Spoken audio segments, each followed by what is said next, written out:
Hello दोस्तों, मैं हूं योगेंद्र, ओटी टेक्नीशियन।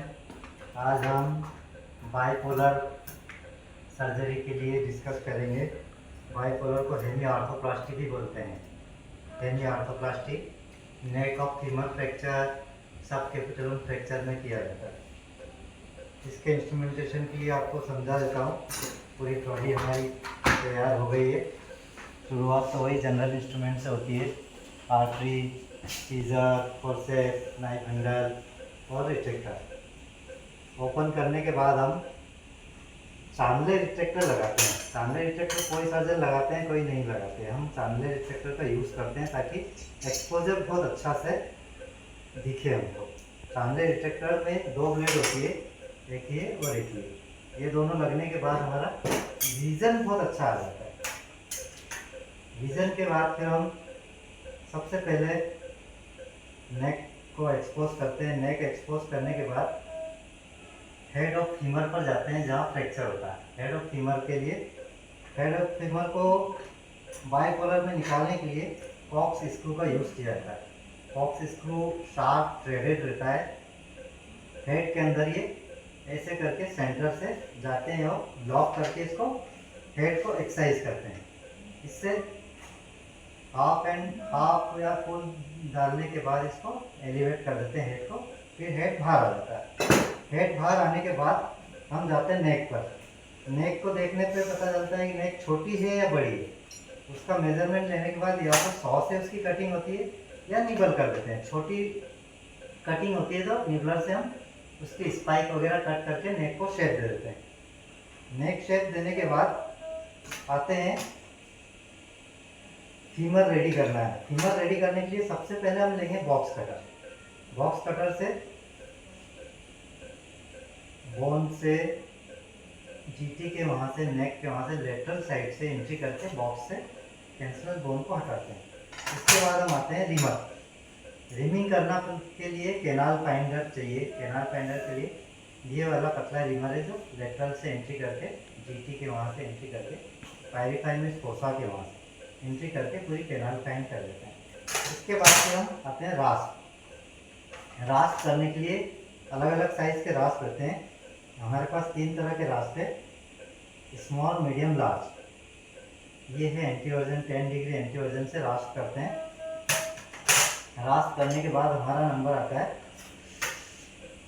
ट्रायल के लिए। ट्रायल करने के लिए हमारे पास ये है, ये बाइपोलर का प्रोसेस है। इसको ट्रायल करने के बाद स्टेन में पूरी एंट्री करने के बाद पूरा ट्रायल कर लेते हैं। ट्रायल करने के बाद फिर सीमेंटिंग की बारी आती है। सीमेंटिंग के लिए हम CMW3 सीमेंट लेते हैं। CMW3 सीमेंट क्या होता है, 15 से 20 मिनट में सेट होती है, जो गन के साथ यूज़ करते हैं। ये है सीमेंट गन हमारी। सीमेंट गन में सिरिंज लोड करते हैं। मैं आपको लोड करना सिखा देता हूँ कैसे लोड करते हैं। अभी मैंने ये लोड करके रखी है, इसको अनलोड करके आपको बता देता हूँ। ये है हमारी गन,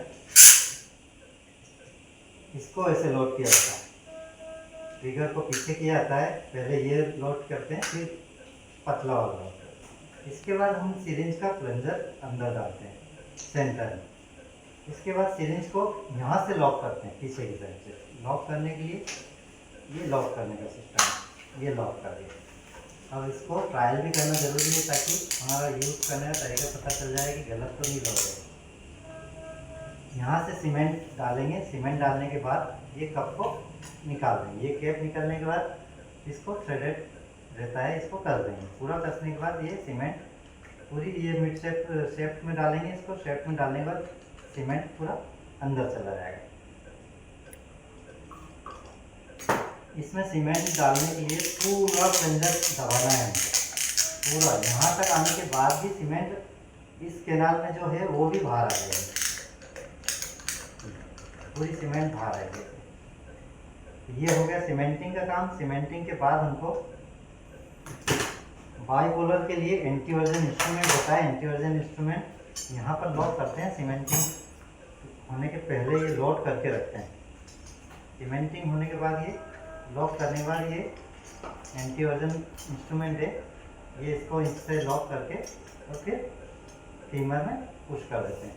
और एंटीवर्जन 10 डिग्री एंटीवर्जन में फिक्स कर देते हैं।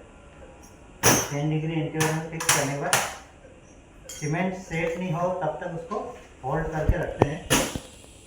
एक चीज़ मैं भूल गया था, हेड की साइज़र है ये हेड का साइज़र है।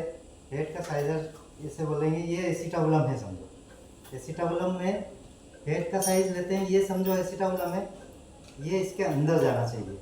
ये इसके अंदर जाएगा मतलब अपना हेड का साइज़ आएगा। जैसे ये है, ये भी छोटा है,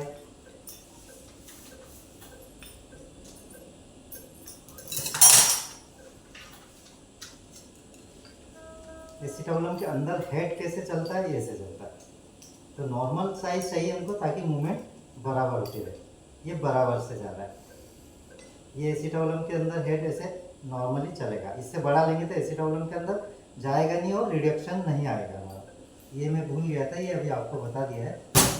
इसके बाद सीमेंट सेट होने के बाद देखते हैं 15 मिनट बाद कि सीमेंट सेट हो गई। सीमेंट सेट होने के बाद रिड्यूस कर देते हैं। रिड्यूस करने के लिए हम पुशर का यूज़ करते हैं, हेड पर प्रेस करके रिडक्शन ले लेते हैं और प्रोसेस हमारा कंप्लीट हो जाता है। Thank you.